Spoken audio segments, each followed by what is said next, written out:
Guys, we just saw Unsane. We just had came out of the double feature. We had Pacific Rim Uprising. I'm so glad I saw Unsane after. This movie, first of all, guys, this movie, I gotta say this. The movie was shot, I just found this out after, and it has me freaking out because it's amazing. The entire film was shot on an iPhone 7 in 4K mode. And the film, like, I was sitting with Amanda and I told her, I was like, okay, well, there's certain parts that look like if it was like, I didn't say, remember me telling you it felt like a vlog? So yeah, you said it looked like a vlog, and like, we just watching somebody's life or something. Yeah, just everything about the, I don't even know where to begin, Maddie, just talk.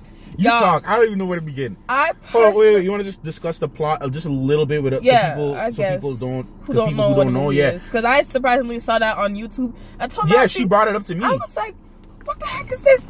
We need to watch this." I'm thinking it's some new Netflix or YouTube show, but no, it was like if it was a show. You could put all this into a show though. That would drive me insane. Nah. I couldn't watch it. That would drive me insane, bro. An 8-episode show on Netflix, an hour each. Nah. Can you imagine some of those scenes being extended longer? No, I will cry my eyes out. But it would be so worth it at the end, though. But still, there's no closure for this woman. Explain to them. Anyway, yeah, so basically... So I can rant. Basically, the plot is this, without spoilers, because we're going to try not to spoil this. We want them to experience this themselves. The plot is this. A woman essentially is running away from her sort of ex-boyfriend, if you're going to call it that. Well, I'm just going based on the synopsis that Google gave. And... he's essentially stalking this woman everywhere she goes, and she accidentally ends up in a mental institution, and then that's when things kind of go downhill. And the thing about this movie is that there's certain scenes where they establish that she's seeing things, that she's mentally going crazy, and she's seeing things. She's seeing other people that look like this guy, but it's not him. So then there's certain scenes in the movie where you can't even tell if it's actually this guy or if it's a hallucination. Yeah. That's pretty much the story, guys. Go watch the movie, but go ahead. Are we spoiling though? No. No, we can't spoil. After this point, we're spoiling. So if you want to watch this movie, then don't watch after here because we're spoiling. I have to. Alright, fine. It might slip out. We'll let you know when we're doing spoilers. Huh? We'll let them know when we're doing spoilers. Okay, anyways, so the movie. Oh, you got your light on your phone, yo? I'm dark? Yeah, no, we just looking real good? dark.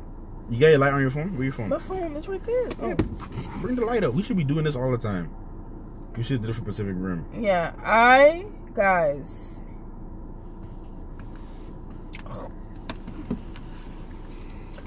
Yeah.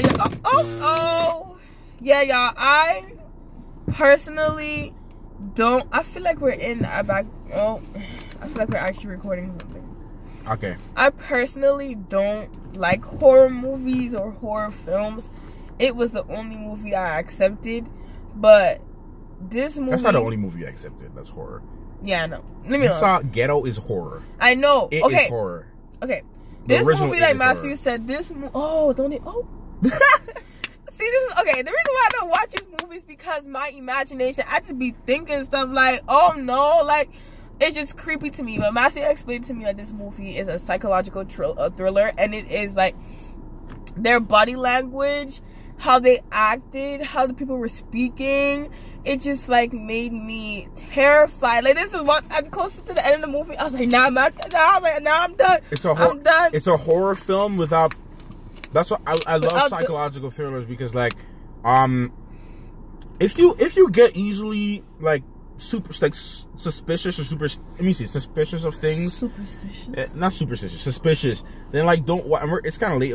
Well, it is late here, so forgive us for the review. But like if you guys remember Split, that's a psychological thriller.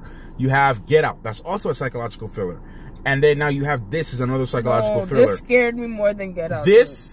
The thing that was so scary about this is like, look, there's not too much gore. There's not like creepy people jumping out of you. No. What was scary is that it mentally had you in a state that you felt the constant tension throughout the entire movie. Throughout the entire movie, you felt this tension. From the jump. You felt this like something's gonna happen. It's just so mentally, that's what they say, psychologically messing with your brain. And the fact that, like I said, the fact that it was shot on an iPhone speaks volumes because while it was shot on a $600 camera, which is essentially the iPhone, or $1,000, depending on whatever the price is, you get what I'm trying to say. It was shot on a phone. It had a great story. It had a great script. It had great actors. Even Matt Damon made a cameo in this movie. Yeah. No, I feel like we saw some other people that we knew from other movies. Yeah, some other people too. Yeah. So I mean, the plot was very well explained. The pacing was very well explained. You got to understand this character without knowing too much about her past from the jump. Like, it explained a whole lot, and I feel like I would honestly buy this on Blu-ray. This, Get Out, and Split are like my, cause like I just like movies that are made. I understand. I like good movies, and this is it was a great movie. It's an indie film that was put into film festivals, and now it made it here. It needed more people in the theater tonight. Yeah, it needed more people. I think everyone would have enjoyed it. I felt, okay, for me, like, it's a great movie, but me personally, I won't watch it again because I don't like being creeped out. I don't. And I like the movie because it actually, talk about something else now, it actually shed light on what, you know, what they think really happens in a mental institution. Yeah, like, some of them in there are not even crazy. Don't even belong there. What was happening? You gotta explain. The only part I didn't understand, they're saying that how, I don't know if it's a spoiler or not, but they're saying that how insurance stuff? Explain that. What happens if you end up in a mental institution, right, and they put you in there, for example, something like suicide, right? Your insurance company is going to pay them a certain amount of time to treat you, to give you treatment. Like, for instance, like, your medical insurance pays for, like, your hospital bill or whatever. So this is considered like a hospital bill, and they're going to pay for your treatment. Okay, so the insurance company thinks that you're insane. Because they signed a consent, they're going to say, okay, this person consented to this agreement. That's why I said, you know, it was a whole scam from the beginning, because this person didn't know what she was signing. Signed it, got into the thing, and spoilers from here on. Spoilers. You know, she got into this whole thing, and they're all scamming because they never gave her. She didn't know what she was doing. She didn't know what she was signing. She was acting like she was actually listening to the girl when she was like, "I'm just waiting for you to done speak it, because she signed these papers and let me go home." What? And from the minute she gave the papers and she said, "I already did talk to the lady," can I go? You already talked to the lady. Why are you sitting on in there for? Man, come talk about, oh, let's go back there. Let me check your bag. Took your phone. Bro, from that point on, like, when I was walking, if you walking back there, I would have been gone. Like, I was not staying there. I felt like if she had run away, they probably would have tracked her down or something. Yeah, or probably file a police report. Like, hey, but why do they? Okay. They already got their money. Why do you still need them there anyway? No. They're gonna pay you. I think they're gonna pay you on the end of treatment or something like that. I don't know exactly how it's gonna work. I don't know exactly how it works. Either they pay you at the end of the so-called treatment, or that's why they keep extending the stay. So the longer they stay, the more money they get. This poor kid really standing outside. Who let this person wait out here? That's terrible. That's bad. It's mad cold. It's cold outside, y'all. But anyway, guys, long story short, I think you should just go watch the movie, enjoy it for yourself. I don't want to talk too much about the plot. I think it's something you need to experience for yourself. And I would say this is one of the better. This is one of the good films I've seen this year. Like, it was properly directed, in my opinion. It was properly shot, especially, like I said. It blew me away finding out that it was shot in an iPhone 7, because it's like the story stood out more than just the visuals, and the visual didn't even look bad. It was a great, well shot, well planned. The story was great. The antagonist of the story was great. The acting was great. I'm just really in love with the creativity of this film. The plot is not something I'm necessarily really into. I'm not really into, you know, those kind of things, but what I'm really geeking out about is just the fact of how well put together this movie was, and how well they were able to explain their story and do it with limited resources. And I think they had a pretty high budget for this movie too, considering that it was shot, because, you know, you have to pay actors, you got to pay, you know, people for editing time and stuff like that. So I felt like it could have got more advertisement though. Man, I feel it's an indie film. Yeah, it should got advertised more. I feel like I'm going to start going to some more film festivals, because they be making good movies like this in film festivals. And I don't think this movie was being shown at AMC's or anything. I think it was just this location. Like, you know, like, indie films are only shown select theaters? In select theaters, yeah. So I think this is one of the places, because remember, the room was so small we were in. Wow. So I feel like this movie needs more attention. But I think everybody needs to see this. I think everyone needs to see this. Of the moral of the story, y'all. It makes you think. It makes you think. Be careful what you post online. Be careful who you talk to. Be careful who you let into your life. Real quick, that whole Snapchat thing where they try to say put the location geotag? on. Nope. That's why I took mine off. Don't do it. Don't do that. I'm telling y'all. Yeah, so my friend can see where I'm at. No. Don't do that. Seriously, don't do that at all. You don't even know who, especially all you people who just be adding random people on Snapchat. No. Don't do that.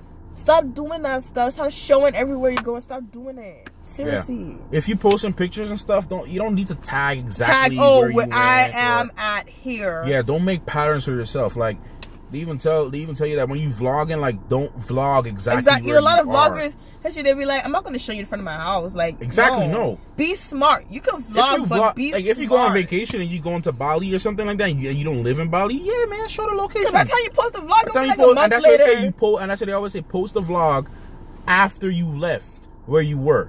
That's why a lot of people I know they wait about a week later then post it when they reach back home. So it's like you gotta be careful, man. Like go watch this movie. You'll learn a lot. You'll learn a lot from watching this movie. When I get home, I'm probably just gonna watch me like some. I gotta watch me some Final Space. I gotta watch me some Kenan and Kel. I gotta watch me some. I mean, it's not. It wasn't the worst one I've seen. No, it was. I was. But, you know how I am. So I was. Yeah, but I'm trying to say, if a movie can do that to you without having a lot of like, I know, jump scares and stuff, then it did its job, in my opinion. Everyone go watch Unsane. 5 out of 5 stars for me. 10 out of 10 for me. Honestly, I believe everything.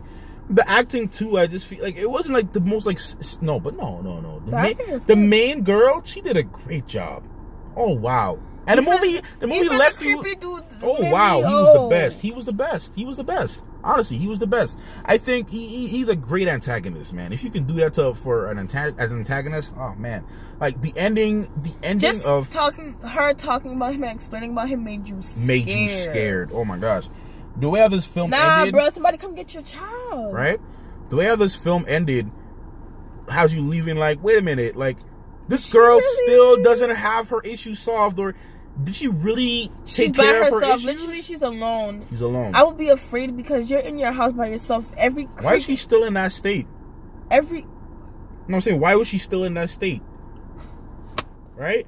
Bruh. But every creak she hears, she's gonna think like that's the worst way to live. I'm sorry. And the thing is, like, wow, it's just crazy, man. Just think about it. Go watch the movie, guys. Thank you so much for watching this review. Any last words on Unsane? Nah, just go watch the movie. Just go watch it, guys. Great movie. Enjoyed my time watching it. I would actually watch it again just to see pay attention to certain key things. Do that. Mm-hmm. Like Get Out, bruh. How much time have you seen Get Out? That's different. It's not different, bruh. This one was really creepy. Because it feels so realistic. It's real. Because you hear about this stuff. Mm-hmm. Yeah, you hear about this stuff.